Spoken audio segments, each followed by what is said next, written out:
This is one of those creepy posters that I read, and it just gives me the willies. This is a horror story by a user from Reddit. It's about something called the vanishing hitchhiker, where a hitchhiker gets in your car, disappears, and then reappears in the back seat. And this one is particularly creepy because there's more than one hitchhiker. So let's read it. The old adage goes, if you pick up a hitchhiker, you should never let them in your car. But what do you do when you have no choice? About 10 years ago, I was working as a paramedic in a fairly small town. Our shifts were always busy, and we were often exhausted after our 24-hour shifts. The small town meant that it didn't take much for us to be sent home early if things were too hectic. My partner and I were doing just that. We were heading home at about 11 p.m. after our shift had ended at 7 a.m. I was driving, and my partner was in the passenger seat trying to catch up on some sleep. Suddenly,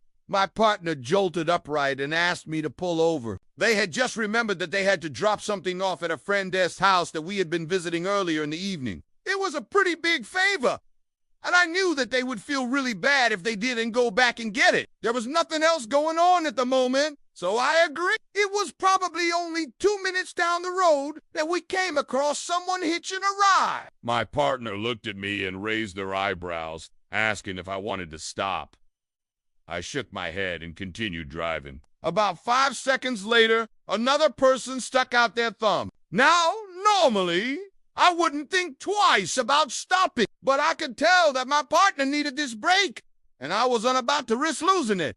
I kept driving. For the next few seconds, I could see two people standing on the side of the road, arms stretched out like they were holding something. I told my partner to keep their eyes closed until we passed them. I couldn't bring myself to look, but I heard my partner suck in a breath as we drove past. As they opened their eyes, they tried to explain that I hadn't actually seen anything and that they probably imagined it. I refused to meet their gaze and continued driving. I had definitely seen them. Whatever they were holding looked large and was dark. I couldn't make out any details. All I knew was that I didn't want to look. After about 30 seconds, we heard a knock on the window and both of us screamed. As I slammed on the brakes, I turned to my partner, who was pale and shaken. It was still dark outside, and the streetlights did little to illuminate the inside of the car. My partner and I started yelling at each other, telling the other person to run away, but there was no reply. One of us suggested rolling the window down a crack to see if we could hear anything,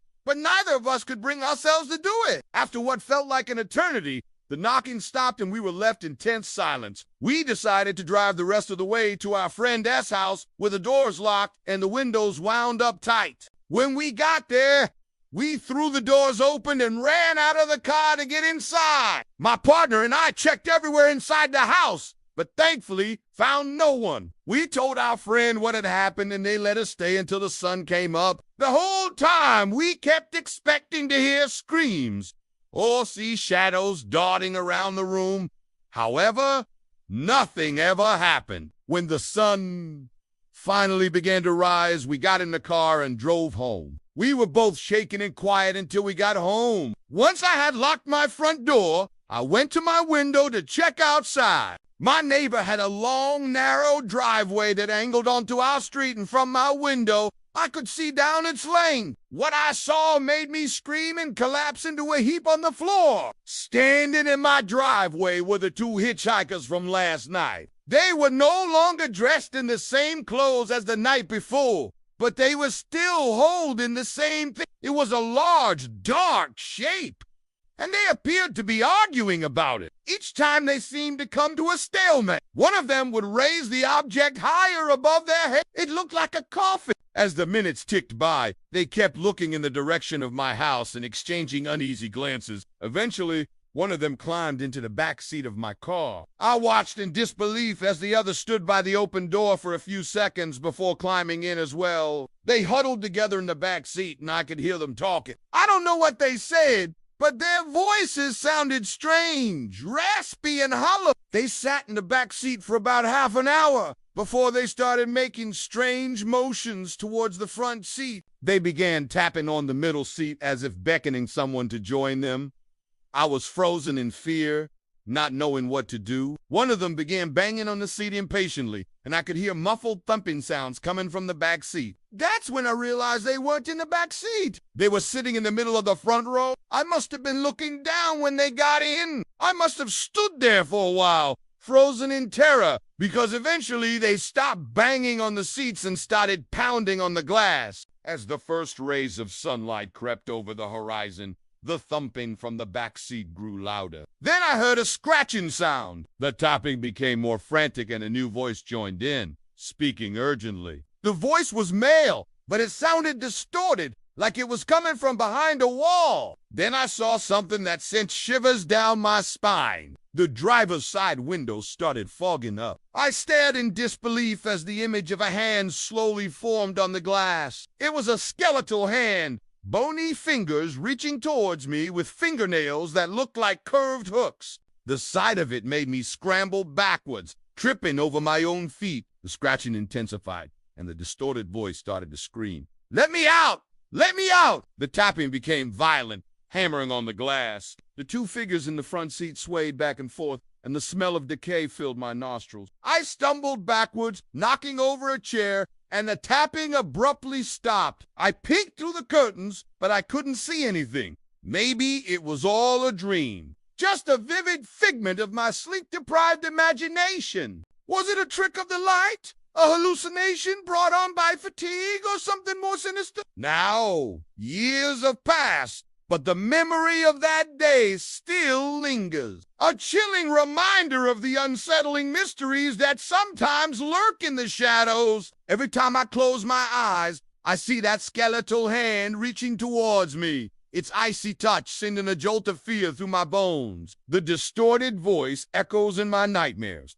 a haunting reminder of the darkness that lies just beyond our perception. And then there's the question that keeps me up at night. What would you do if you found yourself in that situation? Would you have the courage to confront the unknown, or would you succumb to the paralyzing fear gripping me tightly? The answer remains elusive, hidden in the recesses of my mind. Perhaps the true horror lies not in the ghostly hitchhikers, but in the depths of our own fear. Yeah, that's messed up. I wonder if it's related to the vanishing hitchhiker trope, because it seems like a lot of stories follow a similar structure, right? You get a hitchhiker in your car, they disappear, and then they show up in the back seat. It's like they have a transporter or something. So if you picked up two hitchhikers in your car and then they disappeared, where do you think they would show up? If you're thinking, oh, the back seat, you are wrong, because in many versions of the vanishing hitchhiker story, they end up in the front seat. And if you thought, oh, maybe they'd be in the trunk,